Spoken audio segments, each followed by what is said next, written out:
9 मई 2026 बंगाल के इतिहास की वो तारीख जब शुभेंदु अधिकारी ने मुख्यमंत्री पद की शपथ ली।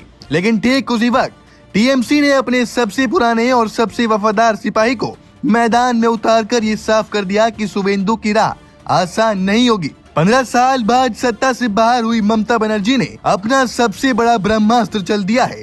82 साल का वो दिग्गज नेता जो कभी रिंग में बॉक्सिंग करता था, अब विधानसभा के अखाड़े में शुभेंदु को चुनौती देगा। कौन है ये नेता जिसे ममता ने अपना ढाल बनाया है? क्या ये 82 वर्षीय योद्धा बीजेपी की नई सरकार के पसीने छुड़ा पाएगा? आज की रिपोर्ट में देखिए बंगाल के नए नेता प्रतिपक्ष शोभन देव चट्टोपाध्याय की पूरी कहानी। पश्चिम बंगाल की सियासत में आज एक नया मोर्चा खुल गया है।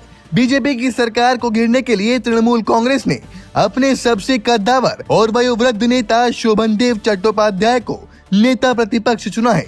टीएमसी के राष्ट्रीय महासचिव अभिषेक बनर्जी ने इसे फैसले की जानकारी ठीक उसी दिन दी जिस दिन शुभेंदु अधिकारी शपथ ले रहे थे। ये महज इत्तेफाक नहीं बल्कि एक सोची समझी रणनीति है। 2026 के चुनावों में ममता बनर्जी भवानीपुर सीट से चुनाव हार गई, जिसके कारण वो सदन की सदस्य नहीं रही। ऐसे में टीएमसी को एक ऐसे चेहरे की तलाश थी जो न केवल अनुभवी हो बल्कि जिसके कद के सामने शुभेंदु अधिकारी भी सम्मान में झुक जाएं। शोभन देव चट्टोपाध्याय वो नाम है जो 1998 में टीएमसी के गठन के समय से ममता बनर्जी के साथ खड़े हैं। शोभन देव चट्टोपाध्याय का जीवन किसी फिल्म से कम नहीं है। 82 साल के शोभन देव ने कोलकाता यूनिवर्सिटी से साइंस और लॉ की पढ़ाई की। लेकिन क्या आप जानते हैं कि राजनीति में आने से पहले वो एक प्रोफेशनल बॉक्सर और ट्रेड यूनियन नेता थे। 1960 के दशक में कांग्रेस से शुरू हुआ उनका सफर 1991 में पहली बार विधायकी तक पहुंचा और तब से लेकर आज तक उन्होंने कभी पीछे मुड़कर नहीं देखा। शोभन देव चट्टोपाध्याय टीएमसी के पहले निर्वाचित विधायक रही हैं। उन्होंने रास बिहारी,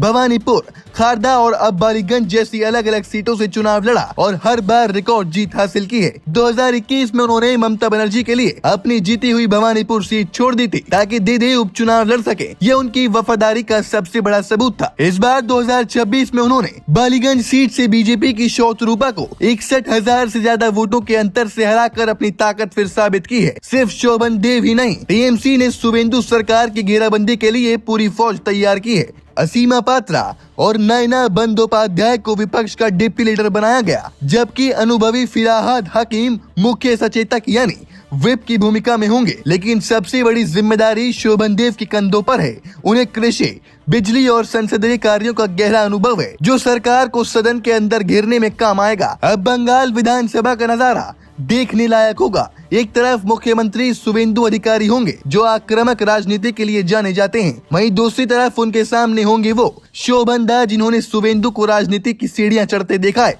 क्या 82 साल के शोभन देव चट्टोपाध्याय की सादगी और अनुभव शुभेंदु अधिकारी की राजनीति पर भारी पड़ेगा या फिर सत्ता की ताकत विपक्ष की इस नई टीम को दबा देगी?